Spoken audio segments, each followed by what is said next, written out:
बुद्ध कुछ ऐसी गलतियों के बारे में बताते हैं जिनसे आपका खुशहाल जीवन बर्बाद हो सकता है। आज ही इन गलतियों को करना बंद कर दें।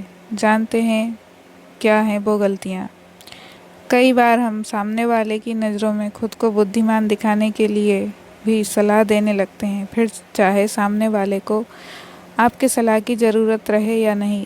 ऐसे लोग बुद्धिमान की जगह मूर्ख साबित होते हैं। सलाह देने वाले लोग भी दो तरह के होते हैं। एक वो जो बड़ी बड़ी बातें कहते हैं लेकिन सामने वालों पर उनकी बातों का कोई असर नहीं होता। वहीं दूसरे ऐसे लोग जो यदि एक शब्द भी कह दें तो लोगों का हृदय कांप उठता है। इसलिए ज्ञान देने से पहले आपको अपने शब्दों को कीमती बनाने की ज़रूरत है। एक बार बुद्ध रास्ते से गुजर रहे थे, तभी एक सन्यासी उन्हें देख उनकी तेज से आकर्षित हुआ। व्यक्ति बुद्ध से कहता है, मुनिवर क्या आप देवता हैं? बुद्ध कहते हैं नहीं। इसके बाद सन्यासी पूछता है, तो क्या आप साक्षात ईश्वर हैं? बुद्ध कहते हैं नहीं, मैं तो तुम्हारी तरह एक साधारण सा मनुष्य हूँ, लेकिन फ़र्क यह है कि मैं जाग गया हूँ और तुम अब तक सोए हुए हो। सन्यासी बुद्ध से कहता है, आपके चेहरे का तेज को देखकर लगा कि आप एक सिद्ध पुरुष हैं, इसलिए मैं जानना चाहता हूँ कि आपके मार्गदर्शक या गुरु कौन हैं? बुद्ध कहते हैं, प्रारंभ में मेरे कई गुरु थे, लेकिन आत्मज्ञान के मार्ग पर मैं अकेला ही चला और सैकड़ों गलतियाँ भी की। फिर मैंने स्वयं आत्मज्ञान को प्राप्त किया। यह सुनते ही सन्यासी बुद्ध को पाखंड और घमंडी समझने लगता है। वह बुद्ध से कहता है, तुम अपने गुरु का श्रेय छीन रहे हो। बुद्ध ने जो कहा वो सही था, लेकिन सन्यासी ने बुद्ध के उत्तर को गलत समझा।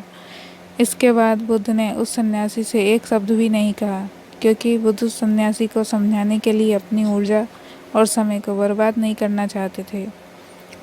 इस कहानी से इस बात का ज्ञान मिलता है कि सलाह या ज्ञान केवल उसे ही दीजिए जिसे उसकी आवश्यकता है। संसार में एक माँ का प्रेम ही ऐसा है जो कि निस्वार्थ है, लेकिन आज लोग इस बात को भूल गए हैं और माँ की ममता का केवल नाम मात्र की बनकर रह गई है। गौतम बुद्ध अक्सर अपनी शिक्षा में कहते हैं कि सभी को अपनी माँ से प्रेम करना चाहिए, उसका ख्याल रखना चाहिए। यदि आपको कुछ बड़ा करना है तो अपनी माँ के लिए कीजिए।